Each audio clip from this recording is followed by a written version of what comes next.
Sexist post alert.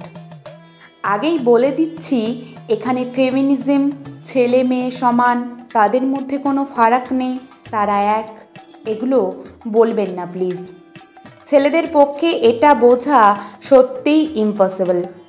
এতে ওদের কোনো দোষ নেই। মেয়ে বলে আমরা কিছুটা অ্যাডভান্টেজ নিচ্ছি। আর একটা কথা, সবাই এরকম হয় না। এভাবে কেন বলছেন? দয়া করে এসব লিখবেন না, কারণ এই লেখাটা সেই তর্ক বিতর্কের নয়। সেটা যদি না বোঝেন, তার মানে আমি ঠিক বোঝাতে পারিনি, ক্ষমা করবেন। আমাদের মেয়েদের শরীরটা এমনভাবে তৈরি হয়েছে যে যখন তখন যে কোনো সময়ে সেখানে ঢুকে পড়া যায়।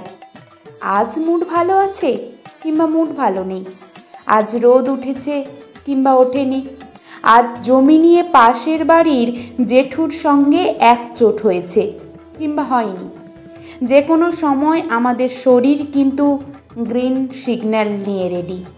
ব্যাপারটা যেহেতু আমাদের মানে মেয়েদের শরীরের, এটা ছেলেদের পক্ষে বোঝা সত্যিই ইম্পসিবল। এতে ওদের কোনো দোষ নেই। মেয়ে বলে আমরা কিছুটা অ্যাডভান্টেজ নিচ্ছি। আমাদের মেয়েদের শরীরটা অনেকটা পিকনিক স্পটের মতো। একটা ছাতা, একটা মিউজিক বক্স, 2-4টে বন্ধুবান্ধব, উফ, সে কি মজা! ইয়ো বাদশার গান চালিয়ে ব্যাডমিন্টন কিংবা ফ্লাইট ডিস্ক কিংবা ক্রিকেট, উইকেট আনতে ভুলে গেলে চাপ নেই, আমাদের শিরদাঁড়াগুলো দিয়ে ভালো উইকেট বানানো যায়। ভেঙে নিয়ে বসিয়ে দিলে একটা ছোট্ট ফ্রেন্ডলি ম্যাচ হয়ে যেতে পারে। এবার ব্যাপারটা যেহেতু আমাদের মেয়েদের শরীরের, এটা ছেলেদের পক্ষে বোঝা সত্যিই ইম্পসিবল। এতে ওদের কোনো দোষ নেই। মেয়ে বলে আমরা কিছুটা অ্যাডভান্টেজ নিচ্ছি।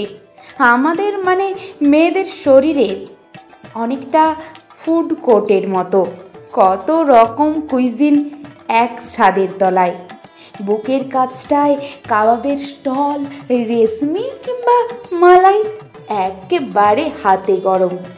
শিক কাবাবটা ট্রাই করতে হলে পেট থেকে নিচে নামতে হবে।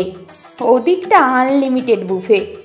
সময় নিয়ে ধীরে সুস্থে খান, কোনো তাড়া নেই। এবার ব্যাপারটা যেহেতু আমাদের মেয়েদের শরীরের, এটা ছেলেদের পক্ষে বোঝা সত্যিই ইম্পসিবল। এতে ওদের কোনো দোষ নেই। মেয়ে বলে আমরা কিছুটা অ্যাডভান্টেজ নিচ্ছি, এতে আর দোষের কি আছে? কথাতেই তো আছে, বন্যেরা বনে সুন্দর, মেয়েরা ধর্ষণে। অপরাধীরা শাস্তি পাক। তবে ঠিক কতটা শাস্তি পেলে এরকম আর হবে না জানি না। জাস্টিস ফর আরজি কর।